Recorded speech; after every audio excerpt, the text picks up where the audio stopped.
बहू और बुलेट। घर के बाहर फट फट फट की जोर से आवाज हुई। सीमा को लगा कि पटाखे फूट रहे हैं। वो डर के मारे घर से बाहर निकली। देखा तो सामने योगेश यानी कि पतिदेव एक बुलेट बाइक पर बैठे हैं। अरे डर गई क्या? बाइक लेकर आया हूँ तुम्हें घुमाने के लिए। सच में? मुझे लगा पटाखे फूट रहे हैं। अरे पटाखे भी फूटेंगे और मिठाई भी बचेगी। माँ को तो बुलाओ। माँ भी बाहर आ जाती है। अरे योगेश बेटा, इतनी जल्दी आ गया? और ये गाड़ी किसकी है? साहब की है? हाँ माँ, तुम्हारा बेटा साहब से कम है क्या? मेरी है। अरे बेटा, इतनी बड़ी गाड़ी ले ली, इससे तो तू घोड़ा ही ले लेता। महंगी पड़ी होगी ना? माँ महंगी सस्ती छोड़ो और मिठाई लाया हूँ, गाँव में बंटवा दो। अरे बंटवा क्यों दो? पीछे बैठो, गाँव में बांट कर आते हैं।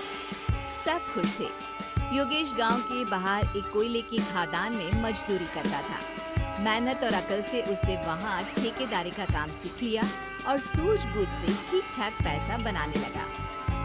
गांव में बात फैल गई कि योगेश के घर धमाका गाड़ी आई है। ऐसी गाड़ी पहले कभी किसी ने गांव में तो देखी नहीं थी। योगेश और माँ गाड़ी से वापस घर आ जाते हैं। बेटा, बाबूजी ऊपर से देख रहे होंगे और आशीर्वाद भी दे रहे होंगे तुझे। वो होते तो उनको भी घुमाता माँ। पूरे गांव में नाच नाच के मिठाई बांटने जाते। जैसे मैंने नाच नाच के बांटी थी जब वो अपने लिए एक साइकिल लेकर आए थे। बस बस, बाबूजी दो बात भी सुनाते कि फटफट वाली फटफटी ले आया। सीमा आगे कहती है, अपने लिए तो ये गाड़ी ले आए और मेरे लिए? अरे ये गाड़ी तुम्हारे लिए ही तो है। पक्का मेरे लिए है? अरे पक्का तुम्हारे लिए है। अगली सुबह जब योगेश सो रहा होता है तो उसे बाहर से गाड़ी की आवाज आती है। वो घबरा कर चिल्लाता है, चोर चोर, मेरी गाड़ी ले जा रहा है, चोर चोर। माँ भी जागती है और योगेश के साथ दरवाजे की तरफ भागती है। जैसे ही दोनों बाहर निकलते हैं तो देखते हैं कि सीमा गाड़ी चला रही है। अरे बहू, नाक कटवाओगी क्या? ये क्या कर रही हो? अरे गिर जाओगी, ये क्या कर रही हो तुम? सीमा गाड़ी को रोक कर कहती है, सारे गांव में घुमा लाई, कहीं नहीं गिरी। क्या? सारे गांव में घुमा लाई? अरे लोग क्या कहेंगे बहू? सोचा क्या एक बार? यही कहेंगे कि कितनी अच्छी गाड़ी है। अरे तुम्हारे बारे में। हाँ, कहेंगे ना कि देखो कितनी अच्छी गाड़ी पर बैठी है। बहू गाड़ी रखकर योगेश और सासू माँ के पास जाती है। तुमने कब गाड़ी चलाना सीखा? हमारे बाबूजी के पास पुरानी स्कूटर थी, सीख ली। फिर स्कूल में एक मास्टर जी भी ऐसी ही गाड़ी लेकर आते थे, उन्होंने सिखा दी। हाँ, स्कूल के मास्टर आजकल यही सब तो सिखा रहे हैं। पढ़ाई का कुछ सिखाते तो कुछ भला होता। अरे बहू, अब गाड़ी मत चलाना। हमारे परिवार में कभी किसी औरत ने पीछे से आगे की सीट पे आने की हिम्मत नहीं की है। तुम भी मत करना, समझी? जी समझ गई माँ जी। सीमा सास की बात सुनकर चुपचाप रसोई में जाकर उदास होकर खाना पकाने लगती है। सास सुबह सुबह मंदिर से पूजा करके लौट रही होती है।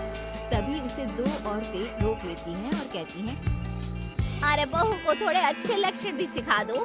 गाड़ी चलाने निकली थी, गांव की मर्यादा का कोई ख्याल नहीं है। वही तो, अरे पैसे आने लगे हैं तो क्या मतलब कि किसी रीति रिवाज को नहीं मानोगे? अरे समाज में रहना है तो समाज के ढंग से ही रहना पड़ता है। अरे लाज भी नहीं आई बहू को? चूल्हे चौके से निकलकर सीधे गाड़ी लेकर चौराहे चबूतरे नाप लिए, फाट फाट फाट करते हुए। अरे कुछ कह देना उसे। अरे ये क्या कहेगी, बूढ़ी सास है, इनकी थोड़ी ना चलती होगी घर में। हाँ, बहू की ही चलती होगी, मर्जी भी और गाड़ी भी। सास सब सुनकर घर आती है और बहू को चिल्ला के बुलाती है, अरे नाक कटवा दी सबके सामने गाड़ी चलाकर। औरत जात गाड़ी नहीं चलाती। शहरों में तो 4 पहियों वाली गाड़ी भी चलाती है और हेलीकॉप्टर, हवाई जहाज भी। शहर में थोड़ी ना रहती हो मैडम साहिबा। आज के बाद गाड़ी से ही नहीं, यूं भी निकलना बंद तुम्हारा घर से। माँ सही कह रही है।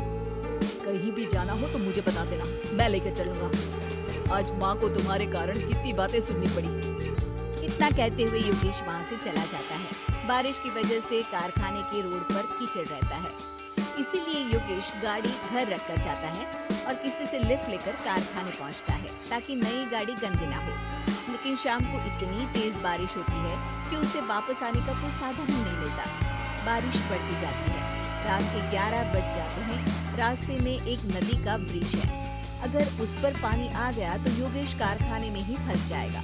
पूरी रात भूखे प्यासे बितानी पड़ेगी। घना अंधेरा, बिजली की कड़कड़ाहट और तेज बारिश। राजेश डर भी रहा था, ठंड से कांप भी रहा था। तभी उसे रोड से आती हुई एक रोशनी दिखती है। वो देखता है कि उसके सामने एक बाइक आकर खड़ी हुई है। वो ऊपर वाले को धन्यवाद देकर उस बाइक वाले आदमी की तरफ बढ़ता है, पर पास जाकर देखता है तो भौचक्का रह जाता है। सीमा, तुम यहाँ इतनी बारिश में गाड़ी पर? पहले बैठो तो, नदी ब्रिज पे आ जाएगी तो जाना मुश्किल हो जाएगा। योगेश गाड़ी के पीछे बैठता है। सीमा गाड़ी चला रही है। मैंने तो तुमको पहचाना ही नहीं। गाड़ी की आवाज तो पहचानी होगी ना? अरे पर मुझे नहीं पता था कि तुम आओगी। अच्छा किया कि तुम आ गई। माँ नहीं आने दे रही थी, पर हमेशा पति पत्नी की रक्षा थोड़ी ना करेगा, पत्नी को भी तो करनी चाहिए। योगेश को सुबह अपने किए पर पछतावा होता है। उसकी आंख में आंसू आ गए जो बारिश की बूंदों में बह गए थे। उसके बाद सीमा को सास ने और योगेश ने खुशी खुशी समाज की सीमा लांघने की मंजूरी दे दी। अब वो जहाँ भी जाती फट फट फट गाड़ी पे ही जाती।